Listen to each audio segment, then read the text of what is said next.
নাবালক বয়সে ভিন রাজ্যে কাজে গিয়ে হঠাৎ নিখোঁজ নদিয়ার এক কিশোর। খবর পেতেই মানসিকভাবে ভেঙে পড়ে পরিবার। নাতিকে ফিরে পাওয়ার আশায় আজও প্রশাসনের দরজায় দরজায় ঘুরে বেড়াচ্ছেন দাদু। আমার মনে হয় নেই সে। কারণ কি, মানে কোথাও কি কিছু হয়েছে? একটাই কি নাতি নাকি আপনার? বাড়ি কোথায়? অভিযোগ করেছেন থানায়? হ্যাঁ, কি চাইছেন আপনারা এখন?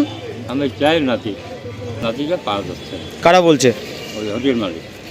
একদিন যোগাযোগ ছিল নাতির সাথে? হ্যাঁ কথা হতো? হ্যাঁ হ্যাঁ, এগুলো কথা। তো কবে হোক বলেছে আপনাদেরকে খুঁজে পাওয়া যাচ্ছে না? 1 তারিখে। আচ্ছা, তবে কি খোঁজ খবর নিয়েছেন আপনারা? আমরা এখান থেকে ওরা যা বলতে চাই মেনে নিই। এই নিখোঁজ হওয়ার পিছনে রহস্যের আঁচ পাচ্ছেন পরিবার।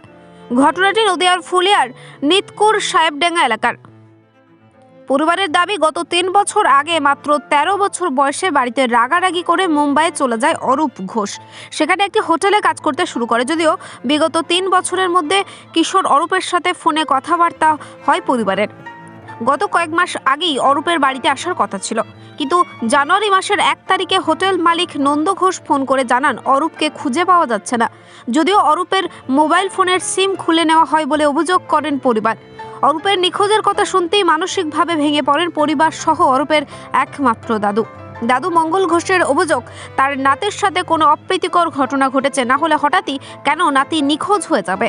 মামা গোপাল ঘোষের দাবি, এই নিখোঁজের ঘটনার পিছনে হোটেল মালিক সবটাই জানে, কিন্তু কিছু আড়াল করার চেষ্টা করছে আমাদের।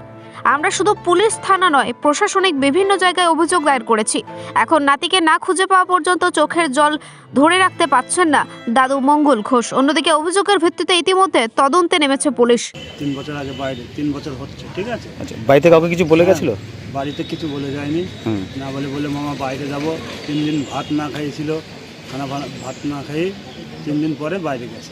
আচ্ছা, ঠিক আছে। তারপর থেকে 3 বছর হলো। 3 বছর পরে মানে 1 তারিখে খবর পাই আমরা যে ও হোটেলে নেই। আমাদের এখানে ফোন আসে, মালিক নন্দ ঘোষ এরকম ফোন করে জানায় যে আপনার ভাগ্নে নেই। আপনার জানতে চাইনি কি, মানে কারণটা কি? কারণ তো আমি জানতে চাচ্ছি যে ও কোথায় আছে না আছে। আমি বোম্বে যাব, আমি মাতাল মদ খাই, হ্যান ত্যান করি, ঠিক আছে। ওরা মোবাইলে সব বলছে, ঠিক আছে, তুই আসবি না, তুই আলে কেচে ফেসে যাবি। তাহলে আপনাদের কোথাও সন্দেহ হচ্ছে? আমাদের তো সন্দেহ হচ্ছে, হয় ছেলে বেঁচে আছে, নাহলে ছেলে কোনো জায়গায় কাজে ঢুকেছে।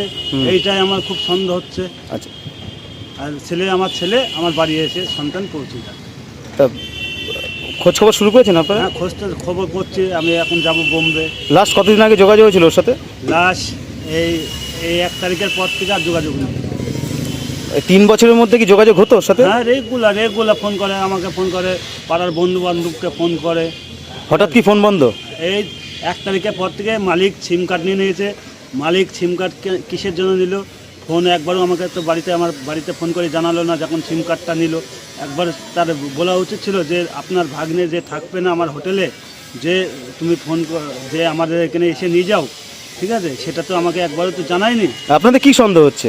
আমার সন্দেহ হচ্ছে যে আমার ছেলে বেঁচে আছে কি না আছে, এটা আমি কিছু বলতে পারছি না। আমি আছি শান্তিপুর থানার ভিতরে, আমার ভাগ্নে আছে বোম্বের ভিতরে। এবার কি হচ্ছে না হচ্ছে, ওরা কি খোঁজাখুঁজি করছে না করছে, সেটা তো আমি জানতে পারছি না। আমি আমার এই থানায়, শান্তিপুর থানায় অভিযোগ জানাবো। নদিয়া থেকে কুহিলি দেবনাথের রিপোর্ট, সুন্দর বাংলা নিউজ।